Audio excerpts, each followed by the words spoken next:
Hi, I'm Dave, and this is a short video in a series of short videos documenting some aspects of our rustic, low-tech, off-grid lifestyles. By our, I mean Emma and me. She's my partner in crime, and you are looking at 4 very big water tanks, each 5,000 liters, stored under a roof that catches the water that flows into these tanks. So first question, why are they under a roof? Well, these water tanks are made out of plastic, and the idea is for them to last as long as possible and not degrade, because I don't want to drink plastic infected water, contaminated water. I'm trying to show you the convoluted system, 90-degree angle system that gets the water into the tanks under the roof. That's how it gets into the tank. The water gets into the tank, and from here it flows more or less downhill in a pipe system that I've constructed. So let me show you that.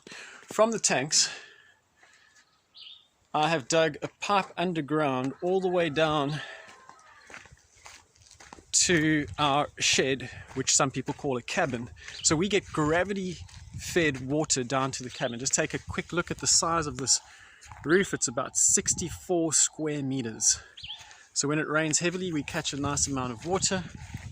That is a wood chip pile, good for mulching trees and garden beds. So we're walking over the pipe right now.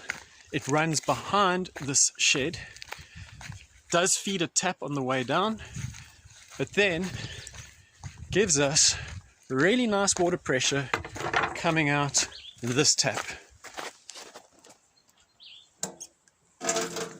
That's just gravity doing its job. It feeds a couple of other taps. We also have taps being fed from other water tanks that are attached to this roof. So the cabin roof is 24 square, did I say cabin? I meant shed, 24 square meters. And the gutter is well removed from the shed because in a previous setup, the tanks were right next to the structure, and there was damp that collected around the base of the tanks, which slightly rotted a corner of the wooden structure. So I'm not doing that again. Instead, we've put tanks under cover alongside the structure.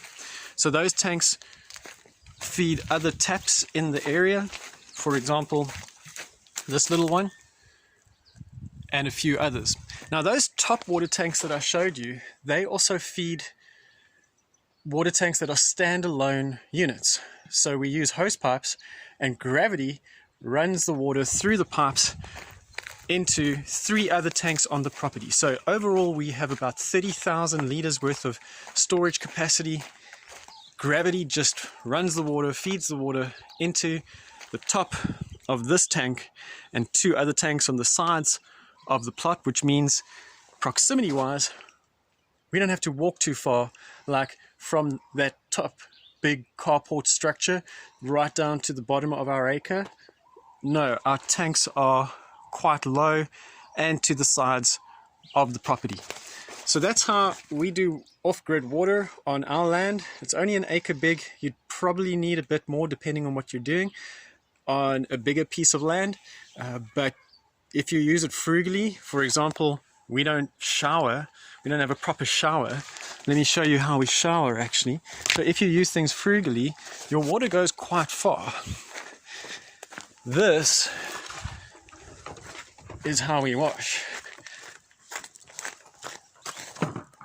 So water goes in there and you use a jug to pour it over yourself. It works fantastically and it's a beautiful experience. I can't recommend it enough.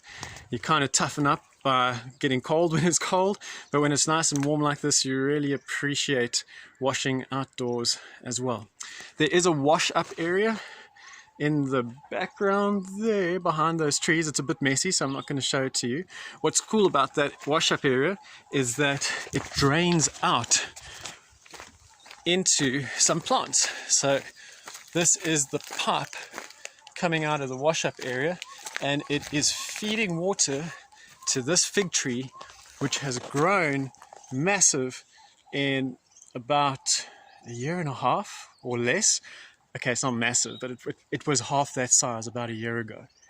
So that's water for you. If you have any questions about water setups on an off-grid, rustic, low-tech plot, or you're interested in implementing your own water system into your home or your startup property or some other experiment that you're working with, do give me a shout. I can help with that.